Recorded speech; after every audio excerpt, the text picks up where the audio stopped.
پاکستان اور افغانستان کی جنگ شروع ہوئی اور اس کے 2 دن کے بعد امریکہ اور اسرائیل نے مل کر ایران کے اوپر اٹیک کیا، اور آج صبح ہی تصدیق کر دی ہے ایران کے آفیشل ٹی وی چینل نے کہ جو ان کے آیت اللہ ہیں سپریم لیڈر علی خامنائی رحمہ اللہ تعالی، وہ امریکن حملے میں شہید ہو گئے ہیں۔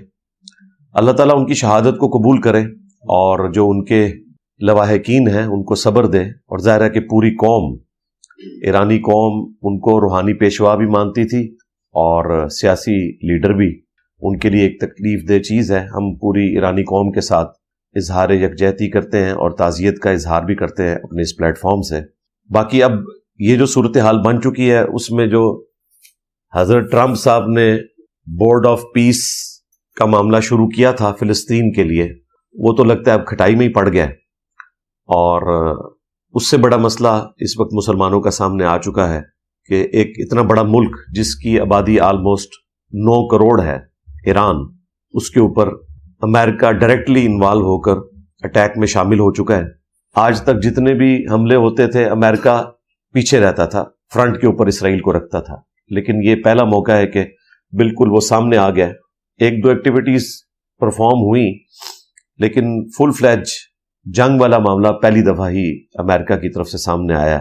ہم اس پلیٹ فارم سے انسانیت کا جو یہ قتل عام ہو رہا ہے امریکہ کی سرپرستی میں، اور اس میں اعلی کار اسرائیل بھی بنا ہوا ہے، اور بیچ میں کسی حد تک انڈیا بھی شامل ہے اور افغانستان بھی، اس کو ہم کنڈیم کرتے ہیں۔ اللہ تعالیٰ مستقبل انسانیت کا بہتر کرے، بالخصوص مسلمانوں کا۔ اللہ تبارک و تعالیٰ نے سورۃ البقرہ میں ایک دعا تعلیم فرمائی، ہم وہی دعا کریں گے اس موقع پر۔ نبی الاسلام کی بھی اکثر دعا وہی ہوا کرتی تھی، بخاری اور مسلم میں رپورٹ ہوا ہے۔ اللہم ربنا آتنا فی الدنیا حسنہ وفی الآخرۃ حسنہ وقنا عذاب النار، آمین۔ اے اللہ ہمیں دنیا میں بھی بھلائی عطا فرما اور آخرت میں بھی بھلائی عطا فرما، اور ہمیں جہنم کی آگ کے عذاب سے بچا لے، آمین۔ ایک اور بڑی زبردست دعا رپورٹ ہوئی ہے المستدرک للحاکم میں اور مسند امام احمد میں، اللہم احسن عاقبتنا فی الامور کلہا واجرنا من خزی الدنیا وعذاب الآخرہ، آمین۔ اے اللہ ہمارے تمام کاموں کا انجام بہتر کر دے۔ انگریزی میں بھی محاورہ ہے all is well if end is well، اگر آخر اچھی ہوئی ہے تو پھر سارا معاملہ اچھا ہی ہے۔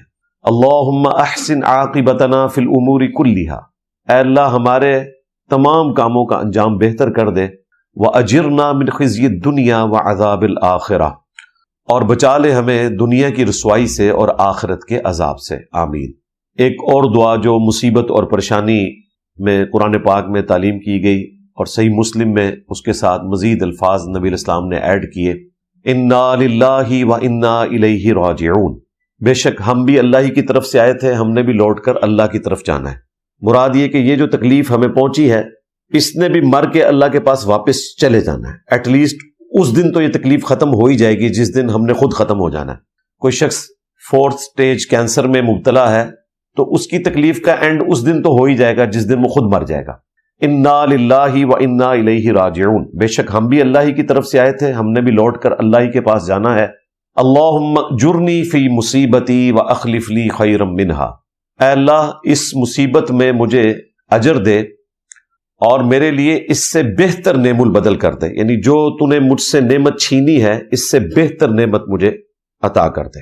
اسی کانٹیکسٹ میں وہ بڑی مشہور حدیث ہے صحیح مسلم میں، ام سلمہ کہتی ہیں جب میرے ہسبینڈ ابو سلمہ فوت ہوئے تو میں نے نبی صلی اللہ علیہ وآلہ وسلم کی تعلیم کی ہوئی یہی دعا پڑھ لی، انا للہ و انا الیہ راجعون، اللہم اجرنی فی مصیبتی و اخلف لی خیرا منہا۔ لیکن پھر میں دل میں سوچتی تھی کہ میرے خامن جیسا تو کوئی خامن ہی نہیں تھا، نبی الاسلام کے اصحاب میں سے کون ہوگا جو ویسا ہو۔ جب عدت پوری ہوئی تو خود اللہ کے محبوب صلی اللہ علیہ وآلہ وسلم نے پیغام نکاح بھیج دیا اور وہ ہماری ماں بن گئی ام سلمہ سلام اللہ علیہا۔ 64 ہجری میں واقعہ کربلا کے 3 سال کے بعد فوت ہوئی ہیں۔ یہ ہماری وہ ماں ہیں جو سب سے اینڈ میں فوت ہوئی، اور اکثر اہل البیت کی شان میں جو احادیث ہیں ان کو بھی انہوں نے ہی روایت کیا ہے، سیدہ ام سلمہ سلام اللہ علیہا۔ تو یہ 3 دعاؤں کے ساتھ آج کی گفتگو کا میں نے آغاز کیا۔ باقی ان جنگوں کے حوالے سے میں نے مختلف ٹی وی چینلز کے اوپر رمضان نشریات کے دوران جب مجھے پوچھا گیا تو میں نے اپنا موقف مختصر تو رکھ دیا تھا، اور ارادہ یہی تھا کہ سنڈے والے دن میں اسے مین ٹاپک کے طور پر ایڈریس کروں۔ ویسے تو سنڈے کو اور ٹاپکس میں نے ایڈریس کرنے تھے، لیکن اس سے بڑی کوئی افتاد نہیں مسلمانوں پہ کہ اس وقت آلموسٹ مسلمانوں کے جتنے بڑے ملک ہیں وہ اس جنگ کی لپیٹ میں آ چکے ہیں، خواہ وہ پاکستان ہو، ایران ہو، افغانستان ہو، UAE ہو، سعودیہ ہو، اور انڈائریکٹلی ترکی بھی اس میں شامل ہے۔ تو پھر میں نے ارادہ کیا کہ میں آج اس کو ہی مین ٹاپک بناؤں۔ یہ جو ہماری 2 جنگیں شروع ہوئی ہیں، نمبر 1 ایران کے اوپر جو بدماشی کے ساتھ امریکہ اور اسرائیل نے اٹیک کیا، اور نمبر 2 افغانستان اور پاکستان کی جو جنگ ہے۔ اسی کانٹیکسٹ میں انشاءاللہ تعالی 10 علمی پوائنٹس کور کروں گا۔ 5 علمی پوائنٹس جو ہیں وہ اسرائیل اور ایران کی جنگ سے متعلق ہوں گے، اور 5 ہی افغانستان اور پاکستان کی جنگ سے متعلق انشاءاللہ تعالی۔ لیکن تفصیل میں جانے سے پہلے ایک دفعہ دروشی پڑھ لیں۔ اللہم صلی علی محمد وعلی آل محمد واصحاب محمد وازواج محمد وامت محمد اجمعین الی یوم الدین آمین۔ علمی پوائنٹ نمبر 1، اس وقت جو غوث وقت ہیں حضرت ٹرمپ حفظہ اللہ تعالی من الجنۃ والناس، اللہ تعالیٰ ان کی حفاظت کرے جنوں اور انسانوں سے، کہ جس طریقے سے وہ انسانوں میں چھپے ہوئے شیاطین کا اعلی کار بن کے مسلمانوں کے اوپر مسلط ہوئے ہیں۔ کچھ عرصہ پہلے تک تو وہ کریڈٹ لے رہے تھے کہ میں نے 10 جنگیں رکوا دی ہیں، لیکن اب انسان نما جو شیطان ہے نیتن یاہو، اس کو سپورٹ کرتے ہوئے وہ مسلمانوں کے ملک ایران کے اوپر حملہ آور ہو گئے ہیں، اور اس حملے کے بعد بورڈ آف پیس کا جو معاملہ تھا فلسطین کے پوائنٹ آف ویو سے، وہ تو اب مجھے لگتا ہے کہ کھٹائی میں پڑ جائے گا، اور یہ جنگ جو اب مسلط ہوئی ہے مسلمانوں کے اوپر، عین ممکن ہے کہ یہ 3rd ورلڈ وار کی طرف معاملہ چلا جائے، کیونکہ مجھے نہیں لگتا کہ اب اتنی آسانی سے یہ جنگ رکے گی۔ اللہ کرے کہ رک جائے، جنگیں کوئی اچھی چیز نہیں ہے۔ جون 2025 کے اندر جو ایران اور اسرائیل کی جنگ ہوئی تھی، الٹیمیٹلی وہ آلموسٹ 12 دنوں کے بعد رک گئی تھی، اور اس وقت اسرائیل اور امریکہ کے جو مقاصد تھے وہ حاصل نہیں ہو سکے، کچھ تو انہوں نے حاصل کر لیے، کچھ نہیں حاصل ہو سکے تھے۔ اسی وقت سے یہ خطرہ تھا کہ یہ دوبارہ سے اٹیک کریں گے اور بھرپور اٹیک کریں گے۔ میں نے آلموسٹ 1 مہینہ پہلے اس حوالے سے ڈسکشن کی تھی کہ مجھے نہیں لگتا کہ امریکہ اور اسرائیل ٹلیں گے جب تک کہ وہ ایران کے اوپر دوبارہ سے حملہ کر کے اپنے مقاصد کو پورا نہ کریں۔ اسی کانٹیکسٹ میں عمان کے جو وزیر خارجہ ہیں وہ مڈل مین کا کردار ادا کر رہے تھے اور مذاکرات کروا رہے تھے امریکہ اور ایران کے درمیان کہ کوئی پیس ڈیل ہو جائے ان کے نیوکلیئر پروگرام کے پوائنٹ آف ویو سے، اور اس میں وہ آلموسٹ کامیاب ہو چکے تھے۔ ایران نے ساری شرائط مان لی تھی امریکہ کی، ایون جو پہلے وہ شرائط نہیں مانتا تھا وہ بھی مان لی تھی، اور پاکستان نے بھی ان کو کہا تھا کہ بھئی اب آپ پیچھے رہ گئے، آپ کو ایٹم بم نہیں یہ بنانے دیں گے، تو بہتر یہ کہ آپ لوگ سرنڈر کریں۔ تو ایران نے یہ چیز مان لی تھی کہ ٹھیک ہے، ہم صرف پیس پرپس کے لیے اپنے ان معاملات کو لے کے چلیں گے اور ایٹم بم نہیں بنائیں گے۔ اور ہمارے تو سپریم لیڈر نے جو اب شہید ہو چکے ہیں آیت اللہ علی خامنائی رحمہ اللہ تعالی، انہوں نے تو باقاعدہ 2004 میں فتویٰ دیا تھا کہ ایٹم بم بنانا حرام ہے، تو ہم تو اسے انسانیت کے لیے ایک زہر قاتل سمجھتے ہیں، چاہے وہ کیمیکل ویپنز ہوں چاہے ایٹامک ویپن ہو۔ تو جو آپ کو خطرہ ہے کہ ہم کیپیبلٹی رکھتے ہیں اور مستقبل میں بنا سکتے ہیں، ہم اس سے بھی پیچھے ہٹتے ہیں اور آپ کی تمام شرائط مانتے ہیں۔ اس لیے آپ دیکھیں جب یہ حملہ ہوا ہے تو سب سے پہلے انہوں نے ایکس کے اوپر اپنا پیغام دیا ہے، عمان کے جو وزیر خارجہ تھے، کہ یہ امریکہ نے ایک ناجائز جنگ جو ہے وہ چھیڑ لی ہے جس کا کوئی تک نہیں بنتا تھا، جبکہ ایران ساری شرائط مان چکا تھا۔ بیسیکلی ایران کو انہوں نے ختم کرنا ہے، اور اس کے لیے بہانہ کوئی بھی رکھے، حقیقت یہی ہے کہ وہ ایران کے ساتھ یہ معاملہ کرنا چاہتے تھے۔ ایٹ لیسٹ اب تو یہ معاملہ کھل گیا۔ پہلے میں بھی یہ سمجھتا تھا کہ شاید ایران اگر اپنے اس پروگرام کے پوائنٹ آف ویو سے امریکہ کی شرائط مان لے تو امریکہ پیچھے ہٹ جائے گا، لیکن ایسا نہیں ہوا۔ امریکہ جو سامنے اپنا ایک چہرہ رکھتا تھا وہ اپنے اس دعوے کے اندر پورا نہیں اترا، اور مسلمانوں کے اوپر یہ ایک اور جنگ مسلط کر دی ہے۔ میرے منہ میں خاک، مجھے لگتا ہے کہ جس طرح امریکہ نے پہلے ہمارے کئی ملک ہڑپ کر لیے، لیبیا ہو، شام ہو، عراق ہو، افغانستان کا بیڑا غرق کر دیا، اب شاید ایران کے ساتھ بھی وہی کچھ کرنے جا رہے ہیں. بولے اعوذ باللہ تعالی. اللہ تعالیٰ ایران کے رہنے والے لوگوں کی حفاظت فرمائے. اور یہ جو شیاطین اس وقت انسانیت کے اوپر مسلط ہیں، جو انسانیت کا قتل کرنے میں ایک لمحے کا بھی توقف نہیں کرتے اور امید رکھتے ہیں کہ انہیں امن کا نوبیل پرائز ملے، نہ ملے تو وہ خرید لیتے ہیں. اس طرح کی جنگوں کے بعد تو ایسا شخص کسی صورت بھی حقدار نہیں ہو سکتا کہ وہ امن کے نوبیل پرائز کے لیے چیخو پکار کرے. علمی پوائنٹ نمبر 2، 26 فروری 2026 کو جب افغانستان نے پاکستان پہ حملہ کیا اور اس کے جواب میں پاکستان نے ان پہ حملہ کیا، اور 2 دن کے بعد 28 فروری کو امریکہ نے اسرائیل کے ساتھ مل کر ایران کے اوپر حملہ کر دیا، تو میرا خیال ہے اب ہم اس چیز کو سمجھ سکتے ہیں کہ یہ سب کچھ پری پلان ہوا. کیونکہ اس وقت پریکٹیکلی افغانستان انڈیا کی گود میں بیٹھا ہوا ہے، انڈیا اسرائیل کی گود میں بیٹھا ہوا ہے، اور اسرائیل تو ہمیشہ سے امریکہ کی گود میں بیٹھا ہوا ہے. افغانستان کے ذریعے انہوں نے پاکستان کے اوپر جنگ اسی لیے مسلط کی تاکہ ہم ایران کے اوپر جب حملہ کریں تو پاکستان کو اپنی فکر پڑی ہو، بجائے اس کے کہ وہ ایران کو کسی طریقے سے مورل سپورٹ دے سکے یا اس سے بڑھ کر کوئی سپورٹ کر سکے. ان کے پاس ایک بہانہ موجود ہو کہ ہم تو اپنی جنگ کے اندر پھنسے ہوئے ہیں. مجھے تو یہی لگ رہا ہے، ورنہ اتنا بڑا حسن اتفاق نہیں ہو سکتا کہ 2 دنوں کے اندر 2 اتنی بڑی جنگیں شروع ہو چکی ہیں. اس میں سینکڑوں لوگ شہید ہو چکے ہیں. ایران کے اندر آپ نے دیکھا جو اٹیک ہوا ایک سکول کے اوپر، اس میں آلموسٹ کوئی 80 کے قریب بچیاں شہید ہوئیں. اور سب سے بڑھ کر میں سمجھتا ہوں جو آج صبح خبر ملی، آیت اللہ جو ان کے سپریم لیڈر ہیں علی خامنائی صاحب رحمہ اللہ تعالی، ان کی شہادت ہوئی ہے.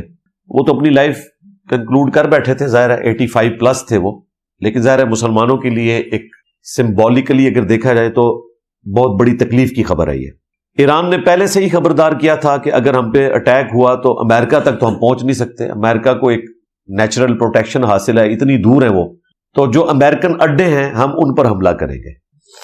اب یہ بدقسمتی ہے مسلمانوں کی کہ امریکن اڈے مسلمان ملکوں میں، UAE کے اندر موجود ہے، قطر میں موجود ہے، سعودی عرب کے اندر موجود ہے، کویت کے اندر موجود ہے. ان سارے اڈوں کے اوپر ایران نے جوابی اٹیک کیا. اور حیران کن بات ہے کہ وہ ملک بجائے امریکہ کو کچھ کہنے کے الٹا ایران کے خلاف پروٹیسٹ کر رہے ہیں کہ ایران نے ہمارے ملک کی باؤنڈریز کو کراس کیا اور ہم پہ حملہ کیا. حالانکہ ایران نے ان پہ حملہ نہیں کیا، وہاں پر جو امریکن اڈے بنے ہوئے تھے ان کے اوپر حملہ کیا. ویسے تو امریکہ نے تیاری کی بھی تھی، انہوں نے پہلے ہی اپنے فوجی نکال لیے تھے. ظاہر ہے وہ سمجھدار ہیں، دنیا کو لیڈ کر رہے ہیں، انہیں پتہ ہے کہ ہم نے مستقبل میں کن کن چیزوں کو فیس کرنا ہے، وہ اس اعتبار سے اپنا پلان کر کے چلتے ہیں. اب پاکستان جو ہے وہ سینڈوچ بن گیا. ایک طرف پاکستان کی جو وزارت خارجہ ہے وہ ایران پہ ہونے والے حملوں کی مذمت کر رہی ہے، دوسری طرف پیرلل میں ہم مڈل ایسٹ کے جو ممالک ہیں جن پہ ایران نے حملہ کیا ان کے ساتھ بھی اظہار یکجہتی کر رہے ہیں. یعنی پاکستان کے پاس اب کوئی راستہ نہیں ہے، کسی ایک طرف تو سپورٹ کر نہیں سکتے، دونوں طرف سپورٹ کرتے ہیں تو دونوں طرف کی گالیاں کھاتے ہیں. پاکستان برے طریقے سے اس حوالے سے پھنس چکا ہے. تو زیادہ سے زیادہ ظاہر ہے مذمتی بیانات ہی دیے جا سکتے ہیں، اس سے زیادہ تو پاکستان کچھ کر بھی نہیں سکتا کسی کے لیے. اب یہ نہیں ہو سکتا کہ ریاض کے اوپر حملہ ہوا ہے تو محمد بن سلمان صاحب اب پاکستان کے پرائم منسٹر سے کہیں کہ چونکہ ہمارا آپ کے ساتھ ایگریمنٹ ہوا تھا کہ سعودیہ پر حملہ جو ہے وہ پاکستان پہ حملہ تصور ہوگا تو آپ ایران کے اوپر حملہ کر دیں. تو ایسا ہو نہیں سکتا. ان پرنسپل دیکھا جائے تو ایسا ہونا چاہیے، لیکن ظاہر ہے کہ دنیا کے سامنے ہے ساری ریالٹی کہ ایران کو مجبور کیا گیا اور ایران نے فی نفسی ہی سعودیہ کے اوپر حملہ نہیں کرنا تھا. بیسیکلی اس نے تو امریکن اڈوں کو نشانہ بنایا ہے، UAE میں، کویت میں، قطر میں اور سعودی عرب کے اندر.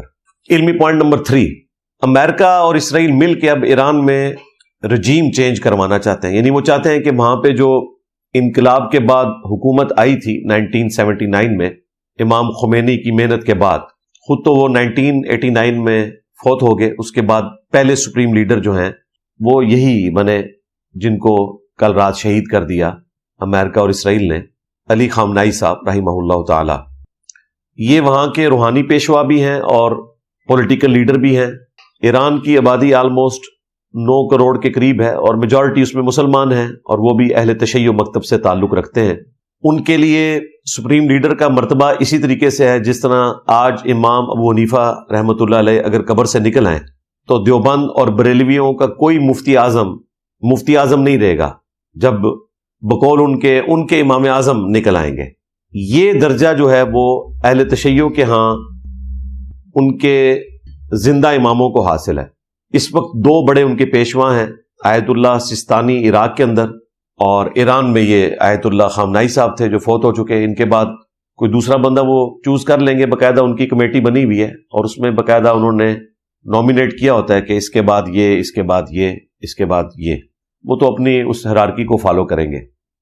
لیکن ایران کے عوام سے ہم ریکویسٹ کریں گے، ظاہر ہے میری ویڈیوز وہاں تک پہنچتی ہیں، اب تو مسئلہ ہی نہیں رہا، اے آئی کی برکت سے آپ کسی بھی لینگویج میں اسے ڈب کر سکتے ہیں. ان سے میں ریکویسٹ کروں گا کہ آپ کسی بیرونی طاقت کے اعلی کار نہ بنے، اگرچہ آپ کو اپنی حکومت سے ریزرویشن ہوں گی، لیکن یہ یاد رکھیے گا یہ باہر سے جو لوگ حملہ آور ہوں گے وہ آپ کے تیل کے اوپر نظر رکھیں گے، اور سب سے زیادہ اگر کسی نے نقصان اٹھانا ہے تو ایران کے عوام نے اٹھانا ہے. آج اگر یہ حکومت چینج کرنے میں کامیاب بھی ہو جائیں تب بھی ایران کے عوام کو کچھ نہیں ملنا، جن کو بار بار اکسا رہے ہیں کہ آپ روڈز کے اوپر نکلیں.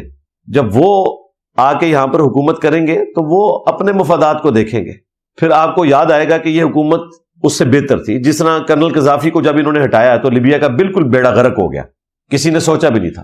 صدام حسین کو ہٹایا، انتہائی برا شخص تھا، لیکن جو بعد میں ہوا عراقیوں کے ساتھ تو پھر وہ یاد کرتے ہیں کہ وہ وقت بہتر تھا. اور ایون آج افغانستان کے اوپر جو یہ چڑیلیں مسلط ہوئی ہیں مولویوں کی شکل میں، ان کے بعد تو افغان عوام کو اشرف غنی کی حکومت اچھی لگ رہی ہے.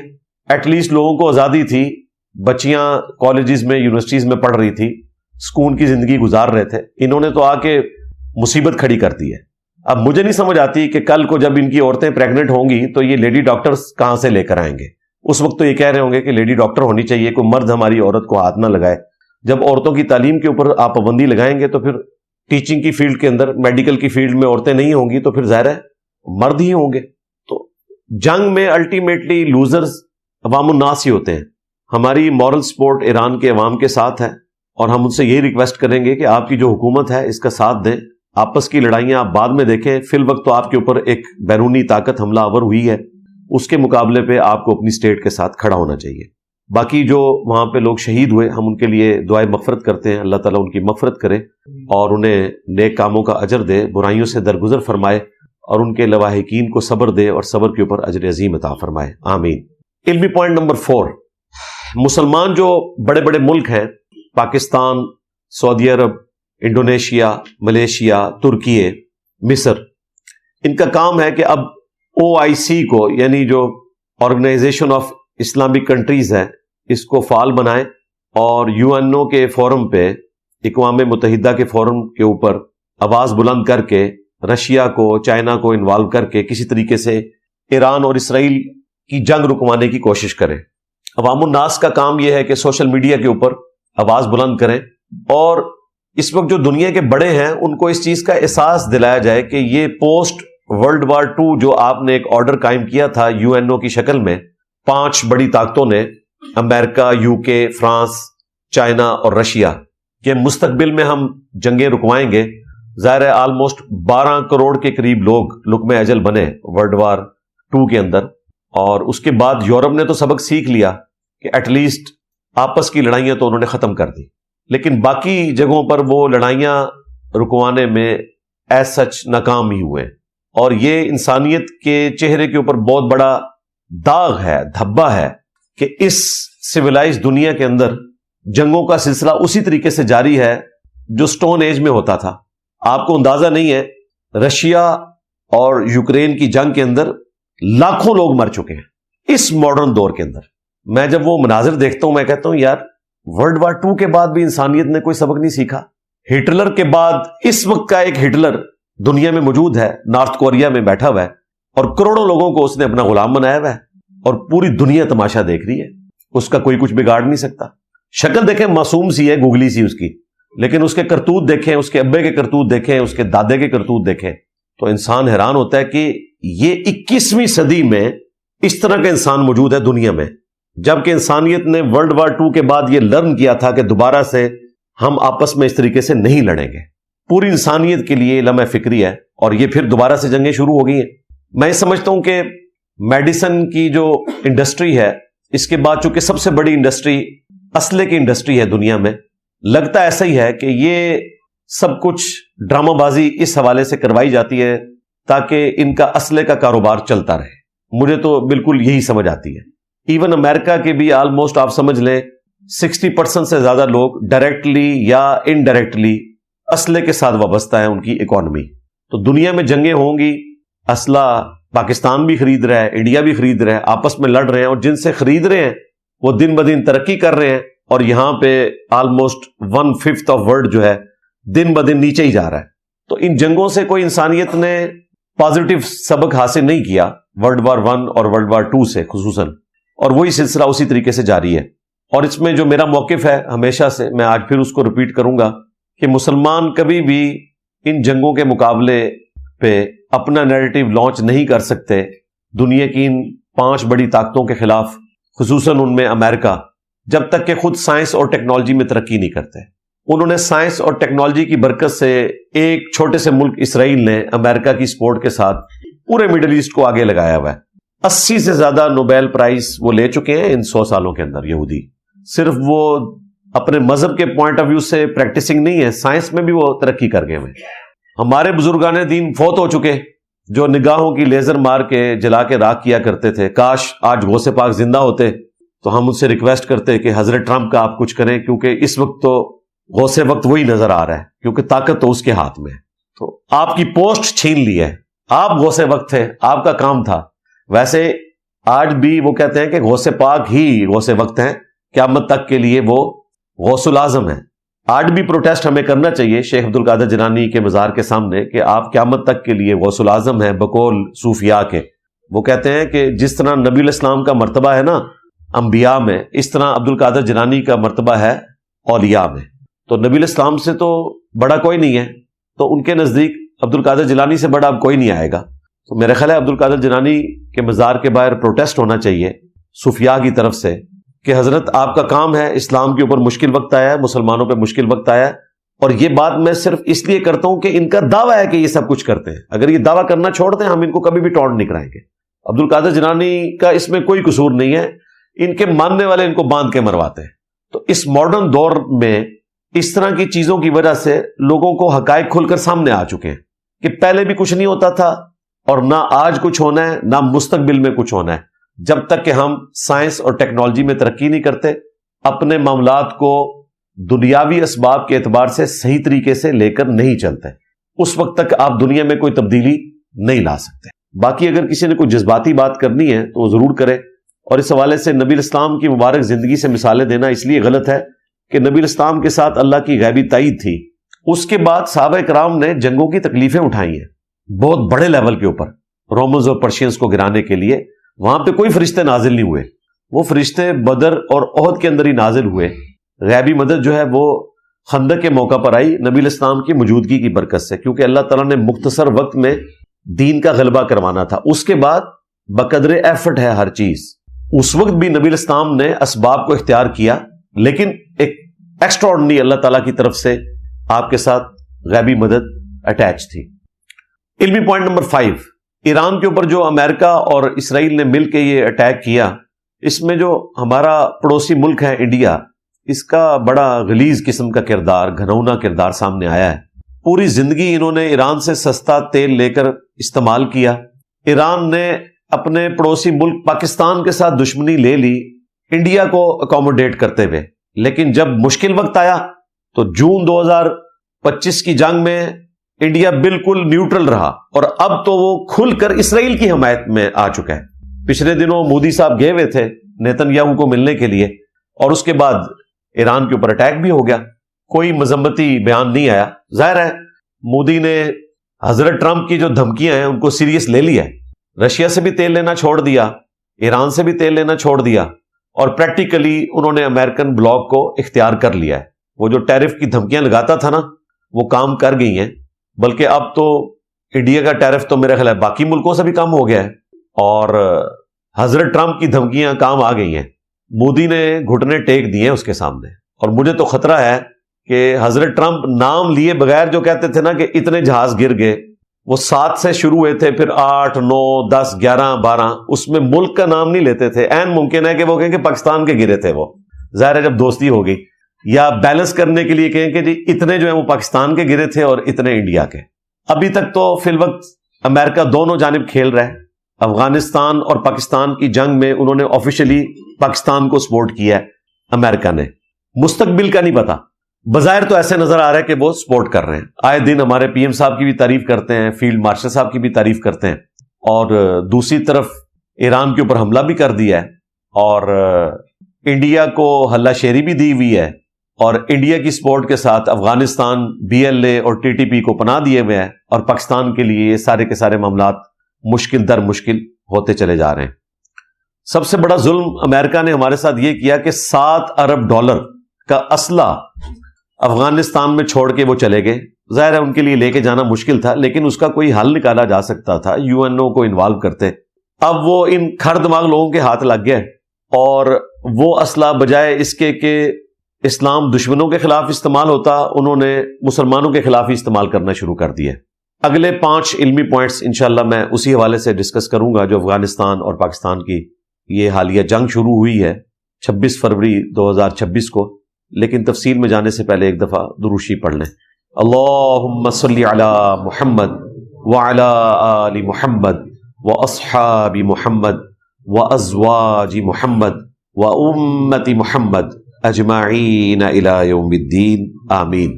اچھا میرے بھائیو، اب جو پاکستان اور افغانستان کی جنگ کے حوالے سے میں نے 5 علمی پوائنٹس اگلے ڈسکس کرنے تھے، ان کی طرف آتے ہیں.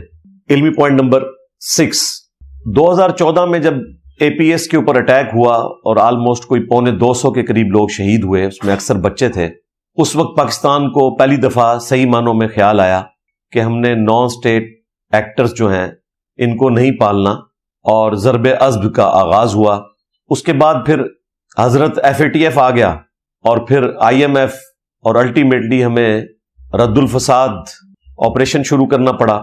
اسی دوران 15 اگست 2021 کو امریکہ یہاں سے چلا گیا اور افغانستان کو آزادی ملی. اور ظاہر ہے کہ افغانستان کے اوپر ناجائز قبضہ تھا جس کے خلاف ملا عمر رحمہ اللہ تعالی نے آواز اٹھائی. اس سٹرگل میں تو ہم لوگوں کے ساتھ ہیں، اور ہمیں بڑی امید تھی. پاکستان نے ویلکم کہا، اس وقت کی فوجی اسٹیبلشمنٹ نے بھی، اور ہمارے جو اس وقت کے پرائم منسٹر تھے انہوں نے باقاعدہ تقریر کے دوران کہا کہ پڑوسی ملک نے غلامی کی زنجیریں توڑ دی ہیں، عمران خان صاحب نے. سب لوگ یہی امید کر رہے تھے کہ اس خیر میں سے مزید کوئی خیر برآمد ہوگا. اور طالبان نے دوحہ ایگریمنٹ جو تھا قطر میں ہوا، جس کے اگینسٹ امریکہ یہاں سے نکلا، اس میں یہ ایگری کیا تھا کہ جو بیسک ہیومن رائٹس ہیں وہ ہم دیں گے افغانستان کے عوام کو، یہاں پہ الیکشن بھی کروائیں گے، اور لوگوں کے جو نمائندے ہیں وہ منتخب ہو کر اسمبلیوں میں آئیں گے، لڑکیوں کی تعلیم کو بھی الاؤ کریں گے، اور اپنی اس سٹرگل کو جسے وہ جہاد سمجھتے ہیں، امریکہ کی حد تک تو درست تھا، اسے دوسرے ملکوں میں ایکسپورٹ نہیں کریں گے. اس میں وہ خیر وہ پکے رہے اس حد تک کہ یہاں پہ جو ہمارے دیوبندی فرقے کے علماء ہمیں بتاتے تھے کہ جی خلافت راشدہ آ گئی، ہمارے استاد ڈاکٹر اسرار صاحب رحمہ اللہ بھی اسی دھوکے کا شکار ہوئے، اور وہ سمجھتے تھے کہ یہ پڑوسی ملک میں کوئی خلافت راشدہ قائم ہو گئی ہے، اور جیسے ہی امریکہ یہاں سے جائے گا تو طالبان نے ایک بریگیڈ جو ہے وہ فلسطین کو آزاد کروانے کے لیے بھیج دینی ہے، اور ایک کشمیر کو آزاد کروانے کے لیے. آج ڈاکٹر صاحب زندہ ہوتے تو ہم ان سے پوچھتے کہ حضرت دیکھ لیں، انہوں نے کشمیر کے آزاد کروانا تھا، وہ تو جا کے انڈیا کے ساتھ بیٹھ کے پاکستان اور کشمیریوں کے خلاف باتیں کر رہے ہیں. جب امریکہ یہاں سے گیا تو اس کا انڈائریکٹلی نقصان پاکستان کو اس حوالے سے ہوا کہ جتنے ٹی ٹی پی کے دہشت گرد امریکہ نے ان جیلوں میں قید کیے ہوئے تھے، جب ٹی ٹی اے جو ہے تحریک طالبان افغانستان، انہوں نے اپنے قیدیوں کو رہا کیا تو ٹی ٹی پی یعنی تحریک طالبان پاکستان کے دہشت گردوں کو بھی آزاد کر دیا. اور صرف یہ نہیں، چائنا میں جو دہشت گردی کر رہے تھے جہاد کے نام کے اوپر، وہ جو سو کالڈ مجاہدین پکڑے ہوئے تھے وہ بھی آزاد کر دیے، اور اس سے بڑھ کر $7 ارب کا مفت کا ان کو اسلحہ مل گیا جو امریکہ چھوڑ کے یہاں سے بھاگ گیا. اور وہ افغانستان نے اسلحہ اپنے محسنوں کے خلاف استعمال کرنا شروع کر دیا، یعنی کہ پاکستان کے خلاف. پاکستان نے کبھی سوچا بھی نہیں تھا کہ ان کے ساتھ یہ کچھ ہوگی. آپ ذرا ان دنوں کی خبریں لگا کے دیکھیں، انڈیا میں صف ماتم بچھی ہوئی تھی کہ یہ مولوی آ گئے ہیں اور یہ تو پاکستان کے پالتو ہیں، اور اب تو انڈیا کے لیے کوئی سنوائی نہیں ہوگی افغانستان میں، کیونکہ اشرف غنی کی رجیم کو سپورٹ کرتے تھے انڈیا کے لوگ بھی اور ان کی حکومتیں بھی، اور اس وقت وہ طالبان کو نان اسٹیٹ ایکٹر کے طور پر جانتے تھے. لیکن آپ کو پتا ہے کہ پیسے کا فتنہ، مال کا فتنہ اس امت کا سب سے بڑا فتنہ ہے. مال کے ذریعے پھر انڈیا نے ان کو بھی رام کر لیا، بجائے اس کے کہ وہ نیوٹرل رہتے اگر پاکستان کا ساتھ نہیں دینا تھا. ویسے تو پاکستان کے ساتھ اخلاص کا رویہ ہونا چاہیے تھا کہ آلموسٹ 40 سال تک پاکستان نے لاکھوں افغانیوں کو یہاں پہ رکھا، پناہ دی. اتنی بڑی پناہ کبھی کسی ملک نے دوسرے ملک کے رہنے والے شہریوں کو نہیں دی، اور ظاہر ہے ہمارے لیے سعادت کی بات تھی. ہمارے مسلمان بھائی تھے اس وقت، تو ایک خیر سگالی کے جذبے کے طور پر ایسا ہوا. اتنا لمبا نہیں ہونا چاہیے تھا کیونکہ اس کی وجہ سے پھر تکلیف ہوئی. اب ان کو نکالتے ہوئے خود ہمیں بھی تکلیف ہوتی ہے. ظاہر ہے جو بچے یہاں پہ پیدا ہو کے جوان ہو چکے ہیں ان کا ملک تو پاکستان تھا، تو ان کے ساتھ تو بڑی زیادتی والا معاملہ اس حوالے سے ہوا. لیکن قانوناً جو کچھ ہوا وہ درست ہوا، اور وہ بھی ابھی نہیں ہونا تھا اگر افغانستان کی رجیم پاکستان کے ساتھ یہ دہشت گردی والے معاملات نہ کرتی. تو علمی پوائنٹ نمبر 7، اگست 2021 سے لے کر آج تک آلموسٹ کوئی 4000 کے قریب پاکستانی فوجی شہید ہو چکے ہیں اس افغان رجیم کے ہاتھوں، اور ہزاروں عوام الناس میں سے بھی لوگ شہید ہو چکے ہیں. اس دوران درجنوں، بلکہ اگر چھوٹے لیول پر دیکھا جائے تو سینکڑوں دفعہ مذاکرات بھی ہوئے ہیں، لیکن اس کا کوئی رزلٹ نہیں نکلا. ایون ستمبر 2025 میں جو معاملہ شروع ہوا اور اکتوبر 2025 کے اندر پاکستان افغانستان کی پہلی دفعہ جب یہ جنگ شروع ہوئی، اس کے بعد سے لے کر ابھی تک، یہ دوبارہ جنگ شروع ہونے تک 26 فروری 2026 تک 65 دفعہ مذاکرات ہو چکے ہیں. یہ جن لوگوں کو حیضہ ہوا ہے نا کہ جی مسلمان بھائی ہیں جی مذاکرات کریں، تو مذاکرات ہو رہے ہیں. ہمارے جو بڑے مسلمان بھائی ہیں نا، ترکی، قطر، سعودی عرب، انہوں نے تو ہاتھ اٹھا لیے ہیں کہ ان طالبان کا کوئی علاج نہیں ہے. صبح کے وقت کوئی اور بات کرتے ہیں، شام کے وقت کوئی اور بات کر دیتے ہیں. ان کو بھی بڑا شوق تھا مذاکرات کروانے کا، وہ بھی رج گئے نے. یہ حقیقت بات ہے کہ لاتوں کے بھوت جو ہیں وہ باتوں سے نہیں مانتے. تو یہ مذاکرات کا جو راگ لاپتے رہتے ہیں، ان کے لیے میں نے عرض کیا کہ مذاکرات کافی ہوئے ہیں لیکن کوئی رزلٹ نہیں نکلا. الٹیمیٹلی جب یہ پچھلے دنوں ایک شیعہ مسجد کے اوپر انہوں نے اٹیک کیا اور 70-80 کے قریب لوگ شہید ہوئے، 200 کے قریب اس میں زخمی ہوئے اسلام آباد کے قریب، اس کے بعد پھر پاکستان کو یہ اندازہ ہوا کہ ان کو ہم نے اب ایئر اسٹرائک کے ذریعے جو وہاں سے تشکیلیں بھیجتے ہیں، یہ کتنی دکھ کی بات ہے. یہ تشکیل کی ٹرم جو ہے وہ تبلیغی جماعت کے لیے استعمال ہوتی تھی، اور یہاں پہ جو دہشت گرد تنظیمیں ہیں وہ بھی اس کے لیے وہی ٹرم یوز کرتی ہیں، تشکیل. تو جو ان کے کیمپ بنے ہوئے تھے افغانستان میں، ان پہ حملہ کیا. یہ جو شیعہ مسجد کے اوپر دھماکہ ہوا تھا، اس کی ذمہ داری داعش نے قبول کی تھی، اور داعش اور طالبان یہ آپس میں بھی لڑ رہے ہیں. امریکہ کے جانے کے بعد حکومت میں طالبان آ گئے ہیں، اور طالبان کی جگہ داعش نے لے لی ہے. داعش جو ہے وہ وہابی اسکول آف تھاٹس ہیں، اہل حدیث، وہ کہتے ہیں ہماری حکومت قائم ہو. طالبان جو ہے وہ دیوبندی اسکول آف تھاٹس ہیں، یہ آپس میں لڑتے ہیں. جس طریقے سے امریکہ کو لڑنا پڑتا تھا طالبان کے خلاف، اب طالبان کو لڑنا پڑتا ہے داعش کے خلاف. تو یہ جو شیعہ مسجد کے اوپر اٹیک ہوا جس میں 80 کے قریب لوگ شہید ہوئے، اس کی ذمہ داری داعش نے لی تھی. داعش کے ٹھکانوں کے اوپر اور ٹی ٹی پی کے ٹھکانوں کے اوپر حملے کیے، پاکستان نے ایئر اسٹرائکس کی. ہم لوگ یہی سمجھ رہے تھے کہ یہ شاید طالبان کی مرضی سے ہوا ہے، کیونکہ طالبان کے کہنے میں وہ نہیں ہے، اور ہمیشہ طالبان یعنی ٹی ٹی اے، تحریک طالبان افغانستان، ریاست پاکستان کو یہی بہانہ لگاتی تھی کہ یہ ہمارے کہنے میں نہیں ہے، ہم خاص حد تک تو ان کو کنٹرول کر سکتے ہیں، اس سے زیادہ نہیں کر سکتے، کیونکہ پہلے ہمیں داعش کے خلاف لڑنا پڑ رہا ہے، پھر ٹی ٹی پی کے خلاف بھی لڑنا پڑے گا جن کو ہم نے پناہ دی ہوئی ہے. تو آپ ان کا کچھ کر سکتے ہیں تو کریں، ہم کچھ نہیں کر سکتے. تو ہم لوگ یہی سمجھ رہے تھے کہ یہ ٹی ٹی اے کی اجازت سے ہی پاکستان نے کیا ہوگا، لیکن وہ ہمارا اندازہ غلط نکلا. اس کے جواب میں پھر 26 فروری 2026 کو افغانستان نے اٹیک کر دیا پاکستان کے اوپر. اور اس دوران ان کے بڑے عجیب و غریب بیانات آئے کہ ہم نے اتنے ہزار خودکش حملہ آور تیار کیے ہوئے ہیں. اچھا، وہ خودکش حملہ آور جو ہیں وہ کشمیر کو آزاد کروانے کے لیے، فلسطین کو آزاد کروانے کے لیے نہیں ہے، پاکستانی فوج کو قتل کرنے کے لیے، پاکستان کے عوام کو مارنے کے لیے کام ان کا یہ ہے. افغانستان نے اس کو بنیاد بنا کے جو ایئر اسٹرائکس پاکستان نے کی تھی، پاکستان کے اوپر اٹیک کیا، اور اس کے جواب میں یہ فل فلیج جنگ شروع ہوگی دوبارہ سے. ابھی تک جاری ہے، ظاہر ہے اسی طریقے سے جب تک کوئی منطقی انجام نہیں ہوتا، میرا تو خیال ہے یہ جاری رہنی چاہیے، کیونکہ اگر اس وقت ان کو ان اٹینڈڈ چھوڑ دیا تو پھر یہ مسلط ہو جائیں گے. علمی پوائنٹ نمبر 8، اس جنگ کے دوران پاکستان کی ریاست، پاکستان کے عوام، پاکستان کی حکومت کی ہمدردیاں افغان عوام کے ساتھ ہیں. ہمیں تکلیف ہوتی ہے، افغانستان کے رہنے والے لوگ آلریڈی ٹی ٹی اے کے عذاب سے گزر رہے ہیں، اوپر سے ان کی غلطیوں کی وجہ سے جب پاکستان ان کو اٹیک کرتا ہے تو بعض اوقات انڈائریکٹلی ظاہر ہے کہ سویلین بھی وہاں پہ شہید ہو جاتے ہیں. جو سویلین مارے جا رہے ہیں وہ واقعتاً شہید ہیں. مسئلہ ان خوارج کا ہے، اور اس جنگ کے بعد سب سے زیادہ نقصان افغان عوام کو ہوا ہے. ایک سال میں 40 سے 50 ہزار کنٹینر، وہ بڑے والے کنٹینر، ان کی تجارت ہوتی ہے پاکستان اور افغانستان کے درمیان. ظاہر ہے وہ پہاڑوں والا ملک ہے، وہاں پہ زیادہ سے زیادہ فروٹ ہی ہوتا ہے یا ہیروئن چرس اگا لیتے ہیں. گندم پاکستان سے جاتی ہے، آلو، پیاز، بیسک نیڈز کی جتنی چیزیں ہیں، دودھ، شربت، یا پاکستان سے جاتی ہیں یا پاکستان کے ذریعے وہاں پہنچتی ہیں، کیونکہ زمینی راستہ تو یہی ہے.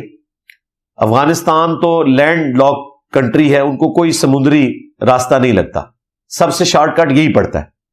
وہاں پہ اب مہنگائی اتنی زیادہ ہو گئی ہے، پہلے بےچارے یہاں سے نکالے گئے آلموسٹ کوئی 12 لاکھ کے قریب لوگ غریب الوطنی کی زندگی گزار رہے تھے، اوپر سے یہ مہنگائی والا معاملہ آ گیا، اور پھر پاکستان نے بارڈر بھی بند کر دیا. اور وہ جسٹیفائی تھا، D G A S P R نے کہا کہ بلڈ اور بزنس ساتھ ساتھ نہیں چل سکتے، کہ آپ ہمارے لوگوں کو قتل بھی کریں اور پھر ہم آپ کے ساتھ تجارت بھی کریں. یہ تجارت رکنے کا نقصان 90% جو ہے وہ افغانستان کو ہی ہوا ہے اور وہاں کے عوام کو ہوا ہے، اور قصوروار اس میں وہ خوارج ہیں، ٹی ٹی اے. باقی ہماری طرف سے جو پچھلے دنوں بیوقوفی کی گئی حکومتی لیول کے اوپر، ایک بندے نے جذباتی طور پہ افغانیوں کا مذاق اڑایا، تو میں اپنے پلیٹ فارم سے ہاتھ جوڑ کر معافی مانگتا ہوں. یہ جو حرکت کی ہمارے ایک حکومت کے بیوقوف وزیر نے، چند لونڈے لپاڑے ساتھ بٹھا کے جن کو کوئی عقل نہیں تھی، پڑھے لکھے جاہل، اور افغانیوں کا مذاق اڑایا، اس بات کے اوپر جو وہ بیچارے محنت کرتے ہیں، اس بات کے اوپر کسی کا مذاق اڑایا جا سکتا ہے؟ اسلام میں تو کوئی نسل پرستی نہیں ہے، اسلام میں ایک مسلمان کا رشتہ دین کی بنیاد کے اوپر ہے. اور افغانستان کے عوام تو پہلے ہی مظلوم ہے، پچھلے 100 سال سے ان کی زندگی کتنی مشکل ہے، جنگوں میں جھونکے گئے، پہلے انگریزوں کے ہاتھوں استحصال ہوا، اس کے بعد پھر رشیا کے ہاتھوں ہوا، پھر امریکہ کے ہاتھوں ہوا. ہم کہتے تو ہیں نا کہ جی یہ امپائرز کا قبرستان بنا ہے. امپائرز کا قبرستان کہاں سے بنا ہے بھائی؟ امپائرز تو اپنی جگہ پہ کھڑی ہیں، قبرستان ان بیچاروں کا اپنا بن گیا. وہاں کے عوام مرے ہیں، وہ غربت کی سطح سے نیچے کی زندگی گزار رہے ہیں، ذلیل ہو گئے، اور انہوں نے تو آ کے اب مزید ذلت میں اضافہ کیا ان کی. ہمیں ذاتی طور پہ یقین مانے اس چیز کا بہت زیادہ دکھ ہے.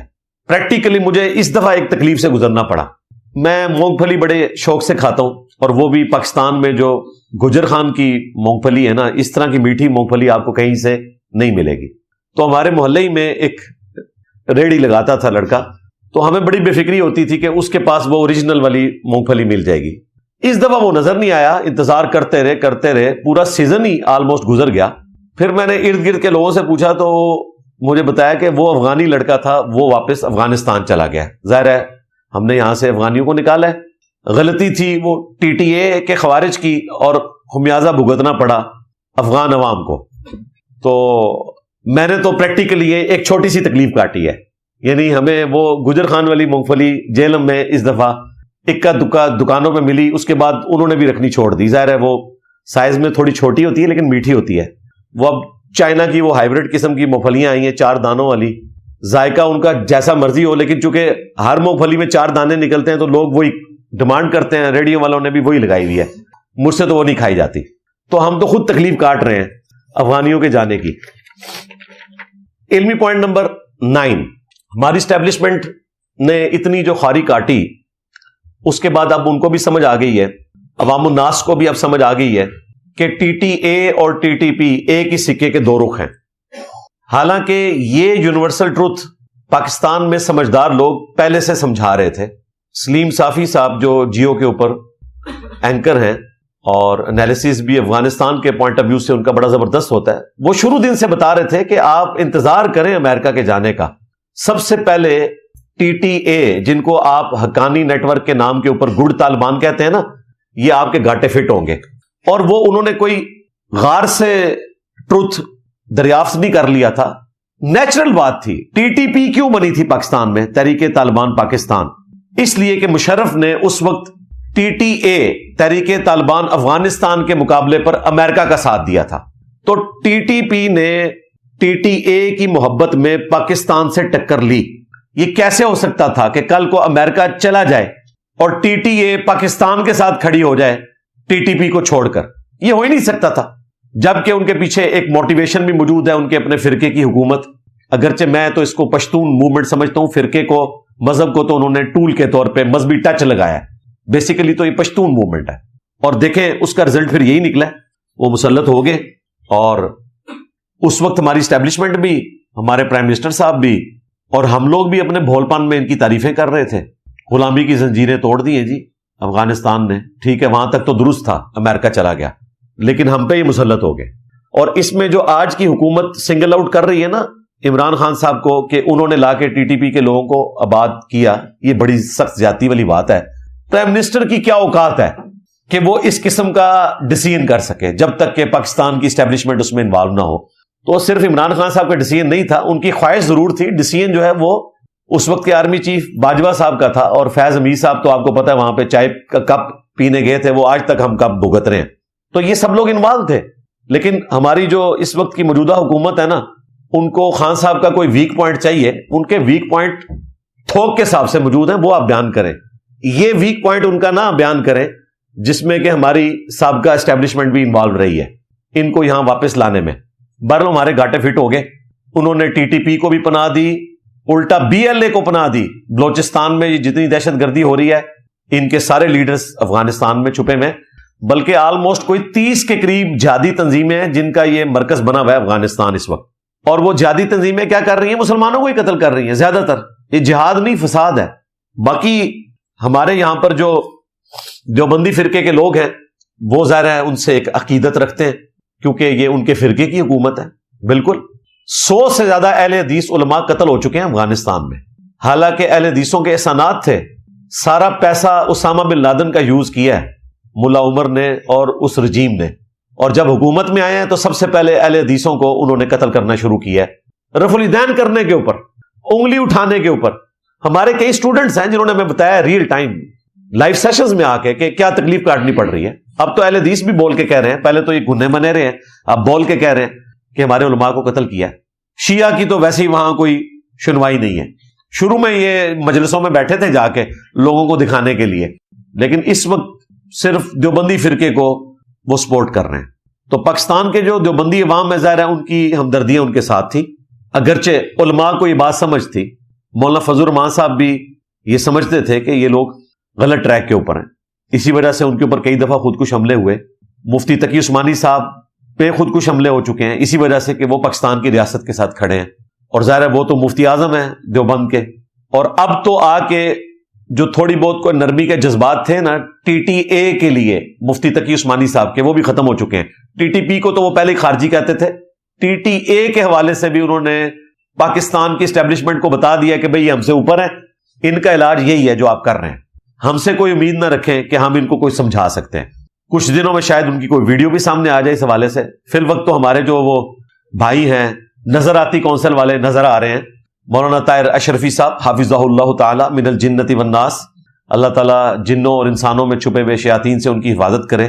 جن شیاطین نے ان کو ابھارا کہ وہ مجھ پہ 295C لگوائیں، تو وہ فرنٹ سے لیڈ کر رہے ہیں، وہ بول رہے ہیں ان خوارج کے خلاف۔ رات کو میں نے بریلوی مکتب کے جو مفتی حنیف قریشی صاحب ہیں ان کی بھی گفتگو سنی ہے، انہوں نے بھی دلیری سے گفتگو کی ہے۔ اہل حدیث مکتب سے ہشام الہی ظہیر صاحب نے بھی اچھی گفتگو کی ہے اور پاکستان کی ریاست کے ساتھ کھڑے ہوئے ہیں۔ باقی یہ جو بیچ میں ایک پک چھوڑ دیتے ہیں نا 1 لاکھ اہل حدیث نوجوان تیار ہیں جہاد کرنے کے لیے، وہ ایک ڈرامہ بازی چھڑ دو اللہ دے بندے ہو، ٹھیک ہے۔ وہ طاہر شریف صاحب کہتے ہیں 30 لاکھ تیار ہیں، 1 لاکھ دے کول پے نے، اللہ دے بندے رول دے پے نے بندے، 1000 بندہ نہ کٹ سکتے تسی، اور اگر وہ نکال بھی لیں تو جا کے وہاں پہ آپ نے ان کی لاشیں اٹھانی ہیں۔ اس طرح نوجوان جا کے لڑ سکتے ہیں؟ یہ تو باقاعدہ ایک ٹریننگ ہوتی ہے، اس کے بعد آج کی آرمیز جو ہیں وہ اس قابل ہوتی ہیں کہ وہ آپس میں لڑ سکتی ہیں۔ یہ جذباتی جملے ہیں، ہر کوئی اپنی اپنی آ کے نا حاضری لگوا رہا ہے، کرنا کرانا کچھ بھی نہیں انہوں نے۔ لیکن یہ بھی بڑی بات ہے کہ ایٹ لیسٹ انہوں نے گفتگو کی ہے۔ باپا جانی سے بھی ہم ریکویسٹ کریں گے وہ بھی سامنے آئیں۔ ذہن میں رکھیے اگر کل کو خدا نہ خواستہ طالبان یہاں آ گئے تو فضان مدینہ تو گیا، ہاں صرف رائے ونڈ مرکز بچے گا، باقی نہ اہل حدیثوں کا مرکز بچنا ہے، نہ شیعہ کا مرکز کوئی بچنا ہے، نہ اہل حدیث کا بچنا ہے۔ ہمیں تو چھوڑ دیں، ہم تو کسی کھاتے میں نہیں ہے نا۔ تو الٹیمیٹلی اس کی تکلیف سب کو کاٹنی پڑنی ہے، اور وہ کوئی اسلام نافذ نہیں کرنا، انہوں نے وہی اپنا جو ایک فرقہ ہے اس کی بھی وہ بگڑی ہوئی تعلیمات انہوں نے نافذ کر دینی ہے دھونس اور زبردستی کے ساتھ۔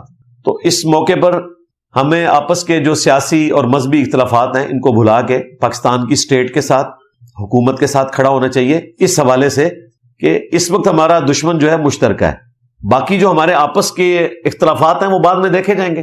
اور یہ بات میں خصوصاً ایک خاص سیاسی جماعت کے لیے کر رہا ہوں جو یوٹیوبرز کے ہاتھوں یرغمال بنی ہوئی ہے، اور میں 2-3 سال پہلے سے کہہ رہا ہوں، آپ میری پرانی ویڈیوز لگائیں، میں نے جو کچھ بولا تھا نا وہ کچھ ہوتا جا رہا ہے۔ اب تو سب نے ہاتھ اٹھا دیے ہیں، اب تو سارے لوگ کہہ رہے ہیں دعا کریں شہید ہو جائیں، یعنی وہ خان صاحب کو چھڑوانے سے بات اب شہادت تک پہنچ چکی ہوئی ہے۔ تو جو اندر بیٹھا ہوا ہے وہ اکیلا تکلیف کاٹ رہا ہے، پیچھے لوگ اس کے نام کے اوپر ڈالرز بنا رہے ہیں۔ ہاں بہنوں کو درد ہو سکتا ہے، وہ میں مانتا ہوں، وہ خونی رشتہ ہے، اور پچھلے دنوں ہماری آنٹی لیما نے بول دیا ہے کہ یہ سب لوگ اپنی پوسٹیں اویل کر رہے ہیں۔ یہی بات ہم پہلے سے بتا رہے تھے کہ یوٹیوبرز یہ سب لوگ ڈالرز کما رہے ہیں، تکلیف ایک ہی بندہ کاٹ رہا ہے یا اس کی بیوی کاٹ رہی ہے، صحیح یا غلط یہ الگ بات ہے، لیکن تکلیف وہ کاٹ رہے ہیں، پیسے یہ بنا رہے ہیں۔ مئی 2025 کی جنگ میں بھی ان لوگوں نے باندھ کے مروایا پی ٹی آئی کو، ان یوٹیوبرز نے، جبکہ پاکستانی فوج کے خلاف انہوں نے ٹرینڈ چلائے، اور آج کل بھی نا اب وہ اس طریقے سے گفتگو کر رہے ہیں کہ ظاہر ہے وہ اوپنلی تو سامنے نہیں آتے، لانتے پڑیں گی، لیکن گفتگو جی ایک مسلمان کو دوسرے مسلمان سے نہیں لڑنا چاہیے، ٹھیک ہے۔ وہ انشاءاللہ میں نے آخری پوائنٹ رکھا ہوا ہے، جو یہ دھوکہ دیتے ہیں مذہبی ٹچ والوں کو تو اسلام ہم نے بتانا ہے نا، آپ تو مذہبی ٹچ والے ہیں، آپ کو کیا پتا کہ اسلام کس چیز کا نام ہے کہ مسلمان دوسرے مسلمان سے لڑ رہا ہے؟ یہ ایسا نہیں ہے بھائی، یہ معاملہ بڑا خطرناک ہے۔ حالانکہ سب سے زیادہ تکلیف کے پی کے لوگ، بلوچستان کے لوگ کاٹ رہے ہیں، بھتے دینے پڑتے ہیں ان کو۔ سابقہ جو ہمارے چیف منسٹر تھے علی امین گنڈا پور، انہوں نے تو کئی ایک راز کھول دیے نا، تو یہ والی بات چھوڑ دیں، باقی جو آپ کا اختلاف ہے وہ اپنی جگہ رکھیں۔ میں آپ کو اپنا پرسنل واقعہ بتاتا ہوں، پچھلے دنوں وہ بھٹی صاحب آئے تو میں نے تفصیلاً وہ پورا اپنا واقعہ بتایا، 4.25 سال میں کس طریقے سے میں نے تکلیف کاٹ کے تو الٹیمیٹلی ریٹائرمنٹ لی۔ اس میں جب میری ڈی بریفنگ ہوئی نا، جب آپ فائنل ریٹائرمنٹ کے لیے ایکسیپٹنس دے دیتے ہیں نا، تو پھر آپ کی ڈی بریفنگ ہوتی ہے، جو ہمارے اٹامک انرجی کے ادارے ہیں، ڈیفنس کے ادارے ہیں، ان میں اس میں ظاہر انہوں نے یہ بتانا ہوتا ہے کہ اب آپ نے لائف ٹائم اس چیز کا خیال رکھنا ہے کہ کوئی راز لیک نہیں کرنا، جو آپ کو چیزیں پتہ ہیں وہ آپ نے نہیں بتانی، 10 سال کے لیے آپ دوسرے ملک میں نہیں جا سکتے، اور اس طرح کی کافی ساری چیزیں۔ تو اب ان کو پتا تو تھا کہ ہم نے زیادتی کی ہوئی ہے اس کے ساتھ۔ وہ جو کرنل صاحب ڈی بریفنگ کر رہے تھے وہ بھی ویڈیوز کے اعتبار سے اسٹوڈنٹ ہی تھے، تو بار بار مجھ سے سوال کر رہے تھے اگلوانے کے لیے نا، تو میں نے ان کو کہا کہ بھئی میں کلیئر کٹ بات کرتا ہوں کہ میں امام مسجد سے تو متنفر ہوں اور مسجد انتظامیہ سے بھی متنفر ہوں، لیکن مسجد اور اسلام سے متنفر نہیں ہوں۔ تو وہ کہکا لگا کے ہنسنا شروع ہو گئے، ان کو بات سمجھ آ گئی کہ میں نے کیا بات کی ہے۔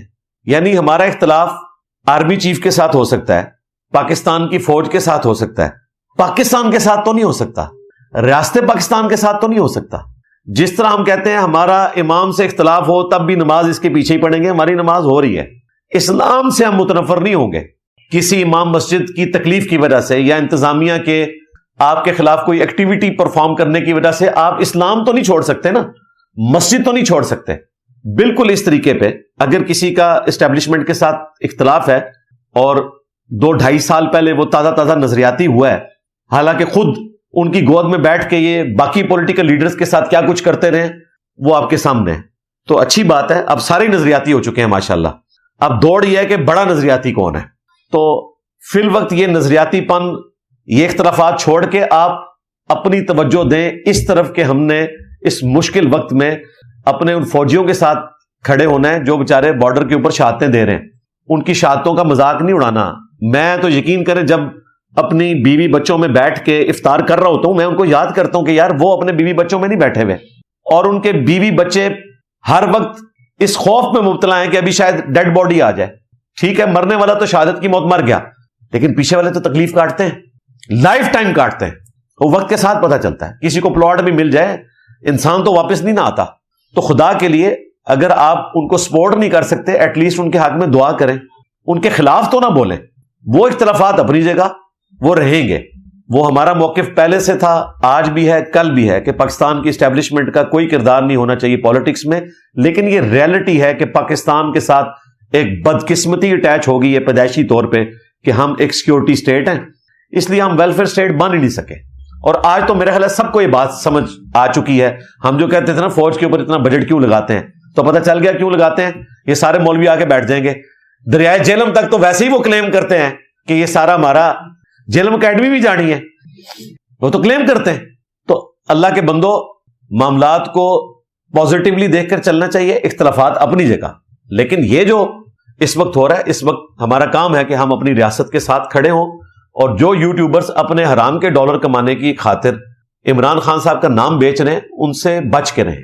مجھے بتائیں ان یوٹیوبرز میں سے کسی کی رتی برابر کوئی کنٹریبیوشن ہے سوائے عمران خان صاحب کا نام بیچنے کے؟ عمران خان صاحب نے تو چلے کنٹریبیوٹ کیا, انہوں نے کوئی پولیٹیکل سٹرگل کی, اس کے بعد انہوں نے فوج کے کندھے پہ بیٹھ کے وزارت عظمیٰ بھی حاصل کر لی, اور اس کے بعد نکالے جانے کے بعد وہ پاپولر بھی ہو گئے اور اڈیالہ میں پہنچ بھی گئے, مزید پاپولر ہو گئے. انہوں نے تو کچھ کیا اور قربانی بھی دی. یہ یوٹیوبرز نے کیا کنٹریبیوٹ کیا ہے سوائے اس کے کہ خان 35 اپریل کو نکل آئے گا, 36 مئی کو نکل آئے گا, نہیں تو 40 جون کو تو باہر آ جائے گا.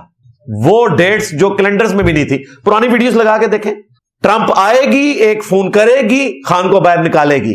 ٹرمپ تے جناب پی ایم صاحب دی تے فیلڈ مارشل صاحب دی تعریفاں کردا ہے. تو یہ سارے آپ کو ٹرک کی بتی کے پیچھے لگائے ہوئے تھے, خود ان کی کوئی کنٹریبیوشن نہیں ہے. اور یہ بات میں بار بار اس لیے کرتا ہوں کہ ہماری نوجوان نسل ان کے ہاتھوں گمراہ ہوتی ہے.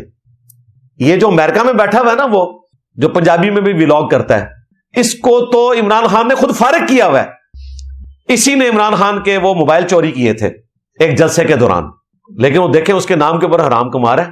جس دن وہ باہر آئے گا نا, سب سے پہلے اس کو نکالے گا. لیکن جو اس نے نقصان پہنچا دیا پاکستان کی ینگ جنریشن کو, اس کی ریمیڈی نہیں پھر ہو سکتی. اس لیے ہوشیار رہیں. اور میں نے آپ کو پہلے بھی بتایا تھا کہ یہ جنگ اس طریقے سے نہیں جیتی جا سکتی جس طرح ہمارے پولیٹیکل لیڈر جو ہیں وہ جیتنے کی کوشش کرتے ہیں. بھٹو صاحب بھی آئے تھے, شہید ہو گئے, تاریخ میں زندہ ہیں, لیکن سندھ کے عوام مر گئے. خان صاحب بھی خدا نہ خواستہ اگر جس طرح یہ لوگ دعائیں دے رہے ہیں کہ شہید ہو جائیں, تو خان صاحب تو شہید ہوں گے, تاریخ میں زندہ ہو جائیں گے, کے پی کے عوام مر جائیں گے. کسی پولیٹیکل لیڈر کے شہید ہونے سے عوام کو کوئی فائدہ نہیں ہوتا, یہ ذہن میں رکھیے گا. اور پھر پاکستان کے ساتھ جو یہ مرض لگ گیا ہوا ہے نا, سیکورٹی سٹیٹ والا, اس میں یہ فوج والا معاملہ ہمارا مجبوری کے ساتھ اٹیچ ہے. وہ کہتے ہیں دیکھیں ان کے حوالے کریں گے تو یہ کیا کریں گے, وہ اپنی جگہ یہ سوچ رہے ہوتے ہیں. دونوں طرف اپنی اپنی سوچ موجود ہے, لیکن فی الوقت یہ ہے کہ جنگ کی صورتحال میں ہمارا کام یہ ہے کہ ہم کوئی بیوقوفی ایسی نہ کریں. ملک ہوگا تو آپ سیاست بھی کریں گے, ملک ہوگا تو اختلاف رائے بھی کریں گے. ملک ہی نہیں بچے گا تو آپ کیا کریں گے؟ اللہ کا شکر ہے کہ نہ پاکستان میں کبھی کسی مذہبی جماعت کی حکومت آئے گی کہ وہ ایک فرقے کی حکومت بنا کے تو دوسروں کے لیے زندگی عذاب کر دیں, اور نہ ان کا اس طرح کا کوئی وبال یہاں آنے والا ہے. لیکن ہمیں عقل سے کام لینا چاہیے, اور اس وقت پاکستان کی اسٹیٹ کے ساتھ کھڑے ہونا ہے آپ نے. یہ آپ کسی شخصیت کے ساتھ نہیں کھڑے ہو رہے, بلکہ ملک کے ساتھ کھڑے ہو رہے ہیں. اور یہ ساری باتیں میں صرف اس لیے کرتا ہوں تاکہ آپ کو ایجوکیٹ کروں.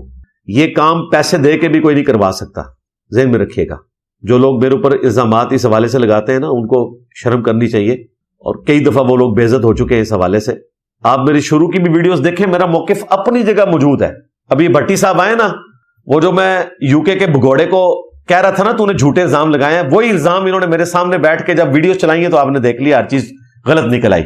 بھٹی صاحب کو باندھ کے مروایا اس نے, وہ اسے پتا تھا کہ میں نے کیا کیا ہے, لیکن وہ آپ کو پتا ہے اس وقت تو انہوں نے وہ چیز گین کر لی. تو ہم اپنی جگہ پہ کھڑے ہیں ایک موقف کے اوپر, لیکن پاکستان کے معاملے میں, ریاست کے معاملے میں, خواہ کوئی بھی پولیٹیکل لیڈر ہو, اگر پاکستان کی ریاست کے خلاف جاتا ہے تو ہماری بقا تو اس کے ساتھ بھائی جڑی ہوئی ہے. ہم نے کون سا دوسرے ملک میں چلے جانا ہے؟ نہ ہمارے بچے جو ہیں وہ دوسرے ملکوں میں ہیں, ان ساروں کے بچے دوسرے ملکوں کے اندر ہیں. عمران خان صاحب کے بچے بھی دوسرے ملک میں ہیں, نواز شریف صاحب کے بھی بچے دوسرے ملک میں ہیں, اور زرداری صاحب جب چاہیں اپنے بچوں کو دوسرے ملک بھیج دیں, وہاں پہ انہوں نے انتظام کیا ہوا ہے. اور ہمارے جتنے ریٹائرڈ لوگ ہیں, میجورٹی جو بڑے لیول کے جرنیل ہیں, چھوٹے تو بےچارے ادھر ہی ہیں, وہ ادھر ہی پھرتے ہیں, انہوں نے بھی اپنے وہاں پہ انتظامات کیے ہوئے ہیں. ہم نے تو بہرحال ادھر ہی رہنا ہے, ہم تو کہیں جانے جو گئے نہیں, سیدھی سی بات ہے. اس دعوت کی وجہ سے, کیونکہ اس دعوت کی جو ریڑھ کی ہڈی ہے وہ یہاں پہ میرا رکنا ہے, ورنہ میرے لیے جانا کوئی مشکل کام نہیں ہے. 295C لگوا کے تو انہوں نے گولڈن ویزا میرے ہاتھ میں دے دیا ہے. یو کے والے تو آپ کو فوراً گود لے لیتے ہیں جس کے اوپر 295C لگی ہوئی ہو, اسے پولیٹیکل اسائلم بھی دے دیں گے, مذہبی اسائلم بھی دے دیں گے. اس حوالے سے آخری علمی پوائنٹ نمبر 10, الفتنۃ الخوارج یا فتنہ الخوارج اردو میں ہم بول رہے ہیں, بیسیکلی تو الفتنۃ الخوارج. اس کے اگینسٹ جو ابھی ہمارا نیا ایک فوجی آپریشن لانچ ہوا ہے غضب للحق کے نام سے. یہ اردو میں ہے, اردو عربی مکس ہی کر دیا ہے. الغضب للحق عربی میں ہوتا تو یوں ہوتا, تو یہ غضب الحق نہیں ہے جو لوگ پروناؤنس کر رہے ہیں. غضب للحق, اینگر فار ٹروتھ, غصہ سچائی کے لیے, حق کے لیے غصہ. یعنی پاکستان کی فوج غصہ دکھا رہی ہے ان کے اوپر سچائی کے لیے. غضب للحق یہ نام رکھا ہے انہوں نے اس آپریشن کا. یہ میں صحافیوں کے لیے کہہ رہا ہوں, وہ ہمارے بھائی منصور علی خان صاحب بھی ان کو بھی لکھا ہوا دیتے ہیں, وہ لکھا ہوا بھی بیچارے اردو پڑھتے ہوئے بعض اوقات اتنی بڑی غلطی کرتے ہیں, تو ان کے لیے اسپیشلی اور باقی لوگوں کے لیے بھی یہ غضب للحق ہے, غضب الحق نہیں ہے, غضب للحق. اسی طریقے سے فتنہ الخوارج یا فتنہ خوارج عربی میں ہوگا تو الفتنۃ الخوارج, فتنۃ الخوارج بھی بول سکتے ہیں اردو میں. اس فتنے کو دبانے کے لیے جو یہ غضب للحق آپریشن لانچ ہوا ہے, تو یہاں پر اب بعض لوگ اپنے پولیٹیکل گینز کی خاطر ایک چورن بیچ رہے ہیں کہ جی دیکھیں مسلمان سے لڑ رہا ہے اور دونوں طرف مسلمان ہیں, ہمیں صلح صفائی کا کوئی معاملہ کرنا چاہیے. حالانکہ ان کو پتہ ہے کہ سینکڑوں مذاکرات ہو چکے ہیں. صرف ستمبر 2025 سے لے کر فروری 2026 تک 65 دور ہو چکے ہیں, اور دوسرے مسلمان ملکوں نے کنڈکٹ کروائے ہیں. ترکی نے, قطر نے, سعودی عرب نے, انہوں نے ہاتھ اٹھا دیے ہیں کہ یہ مولوی کسی کی بات نہیں مانتے, آپ جانے اور مولوی جانے. یعنی جو ہمارے مشترکہ دوست تھے جو زیادہ نرمی کا رویہ رکھتے تھے طالبان کے لیے, ظاہر ان کے بچے تھے نا, پیسہ تو سارا قطر سعودی نے لگایا ہوا ہے ان کے اوپر, رشیا کے زمانے سے, انہوں نے بھی ہاتھ اٹھا دیے کہ یہ ہمارے کہنے میں نہیں ہے. اب مارکیٹ میں وہ حدیث لے کے آگے ہیں کہ جی بخاری مسلم میں حدیث ہے, نبی علیہ السلام نے فرمایا جب مسلمان دوسرے مسلمان کے اوپر تلوار اٹھاتا ہے, اس کو قتل کرتا ہے, تو دونوں جہنم میں جائیں گے. تو صحابہ کرام نے پوچھا یا رسول اللہ قاتل تو جہنم میں جائے گا, ظاہر ہے سورۃ النساء میں آیا کہ جس نے ایک مؤمن کو ناحق قتل کیا اس کی سزا ہمیشہ کی جہنم ہے.